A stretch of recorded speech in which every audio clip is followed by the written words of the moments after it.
ચોક્કસ જ જગદીશ, જે રીતે વોર્ડ નંબર 13ના જે કોર્પોરેટર તરીકે કોંગ્રેસમાંથી નરસિંહ પટોડિયાએ પોતાનો ઉમેદવારી નોંધાવી હતી અને ત્યારબાદ તેને આજે પક્ષ પલટો કરી લેતા કોંગ્રેસમાં ક્યાંક ને ક્યાંક ભડકો જોવા મળી રહ્યો છે. હું આપને દ્રશ્યો બતાવવા માંગીશ કે જે રાજકોટના મવડી વિસ્તારમાં આવેલું જે નરસિંહ પટોડિયાનું ઘર છે કે જ્યાં પોલીસ બંદોબસ્ત ગોઠવી દેવામાં આવ્યો છે અને કોંગ્રેસ દ્વારા જે તેમના પર જે આક્ષેપો કરવામાં આવ્યા હતા કે જે તેમનું ભાજપના જે લોકો છે તેમના દ્વારા અપહરણ કરવામાં આવ્યું હતું અને તેના જે આક્ષેપો સાથે જે પોલીસ કમિશનર કચેરી ખાતે જે તમામ કોંગ્રેસના જે કાર્યકરો છે તે ધરણા પર બેસી ગયા હતા. ત્યારબાદ હવે પોલીસ જે કોંગ્રેસના જે કાર્યકરો છે તેમને લઈને જે નરસિંહ પટોડિયાના ઘરે પહોંચી છે અને નરસિંહ પટોડિયા સાથે જે 5 જેટલા કોંગ્રેસના કાર્યકરો છે તેમની સાથે વાતચીત કરાવી રહી છે. કારણ કે નરસિંહ પટોડિયાએ જ્યારે મીડિયા સાથે વાતચીત કરી હતી અને તેમને નિવેદન આપ્યું હતું કે તે સ્વૈચ્છિક રીતે ત્યાં પહોંચ્યા, સ્વૈચ્છિક રીતે ભાજપમાં જોડાયા છે અને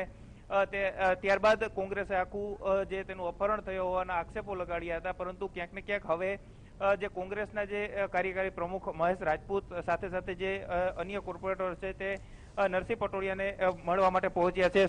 સૌથી મહત્વની વાત એ છે કે ડીસીપી એસીપી કક્ષાના પોલીસના ઉચ્ચ અધિકારીઓ પણ તેમની સાથે પહોંચ્યા છે અને તેમની જે નરસિંહ પટોડિયા સાથે વાતચીત કરવામાં આવી રહી છે. કારણ કે જે રીતે નરસિંહ પટોડિયા ભાજપમાં ભળી ગયા છે અને તેને કારણે જે કોંગ્રેસના જે ઉમેદવાર તરીકે તેમને ફોર્મ ભર્યું હતું, પરંતુ ભાજપમાં ભળી જતા અને ફોર્મ પરત ખેંચી લેતા હવે કોંગ્રેસનો એક પણ ઉમેદવાર નથી રહ્યો અને ભાજપના જે કોર્પોરેટર પદના જે દાવેદાર એટલે કહી શકાય કે નીતિન રામાણી છે, નીતિન રામાણી નો સીધો જ હવે જે અપક્ષ ઉમેદવારો છે તેમની સાથે ચૂંટણીમાં જંગ જામશે. એટલે કહી શકાય કે આગામી 27 તારીખે જે ચૂંટણી યોજાવાની છે તેમાં હવે કોંગ્રેસનો એક પણ ઉમેદવાર નથી રહ્યો અને જે ભાજપ દ્વારા જે કોંગ્રેસના ઉમેદવાર હતા તેમને ભાજપમાં ભેળવી લેતા હવે ક્યાંક ને ક્યાંક જે ચૂંટણી જંગ છે તે રસપ્રદ બન્યો છે. હવે આપ દ્રશ્યોમાં પણ જોઈ શકો છો કે જે મહેશ રાજપૂત છે તે નરસિંહ પટોડિયાના ઘરે પહોંચ્યા છે અને નરસિંહ પટોડિયા સાથે હવે થોડીક ક્ષણોમાં વાતચીત કરશે. એટલે કહી શકાય કે આખો જે ચૂંટણી જંગ છે તે ચૂંટણી જંગ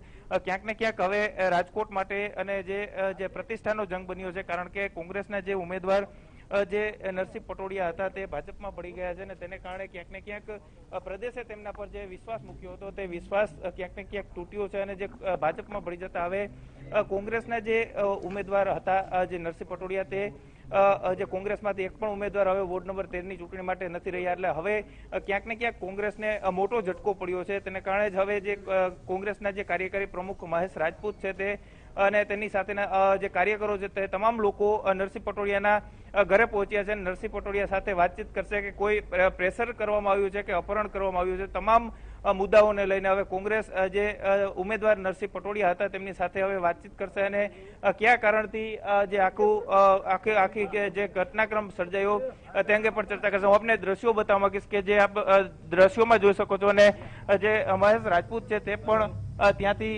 જે મુલાકાત કરીને પરત આવ્યા છે ત્યારે આપણે જોઈ દ્રશ્યમાં પણ જે નરસિંહ પટોડિયા છે તેમની સાથે હવે વાતચીત કરવામાં આવશે. કારણ કે જે કોંગ્રેસના ઉમેદવાર હતા અને હવે ભાજપનો ખેસ પહેરીને ભાજપમાં ભળી ગયા છે. એટલે હવે ક્યાંક ચૂંટણી અપક્ષ ઉમેદવારો સાથે હવે ભાજપનો સીધો જ જંગ રહેશે. જો અપક્ષના ઉમેદવારોના જે ફોર્મ પરત ખેંચી લેશે તો આ જે ચૂંટણી છે તે ભાજપ માટે સરળ બની જશે અને બિનહરીફ પણ થઈ શકે છે. એટલે ક્યાંક ને ક્યાંક હવે જે આપ દ્રશ્યોમાં જોઈ શકો છો કે મોટી સંખ્યામાં નરસિંહ પટોડિયાની ઘરની બહાર પોલીસ બંદોબસ્ત ખડકી દેવામાં આવ્યો છે. કોંગ્રેસના જે કાર્યકરો છે તે કોંગ્રેસના કાર્યકરો પણ અહીં પહોંચ્યા છે અને ખાસ કરીને જે નરસિંહ પટોડિયા છે તે હજુ સુધી ઘરની બહાર નથી નીકળ્યા, પરંતુ જે કોંગ્રેસના જે કાર્યકરો અને કોંગ્રેસના કાર્યકારી પ્રમુખ મહેશ રાજપૂત તેમની મુલાકાત માટે રાહ જોઈ રહ્યા છે. એટલે ક્યાંક ને ક્યાંક હવે આખો જે ચૂંટણીનો જંગ છે તે હવે ચૂંટણીનો જંગ ભાજપ તરફી જોવા મળી રહ્યો છે. એટલે કહી શકાય કે જે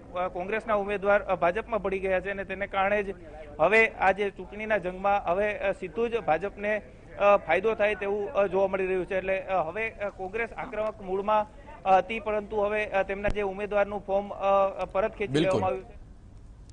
બિલકુલ ગૌરવ, આભાર સમગ્ર માહિતીને પૂરી અપડેટ આપવા બદલ. એટલે સ્પષ્ટપણે કહી શકાય કે હવે કોંગ્રેસ તો ચૂપ નહીં બેસે અને વિરોધ પ્રદર્શન તો કરી રહ્યા છે. અનેકો નિવેદન પણ આવશે. સ્વૈચ્છિક રીતે ગયા છે તમામ આ બંને નેતાઓ તેવું તેમનું કહેવું છે. તો બીજી તરફ કોંગ્રેસ કહી રહી છે કે બળજબરી જબરદસ્તી તેમને લઈ ગયા છે.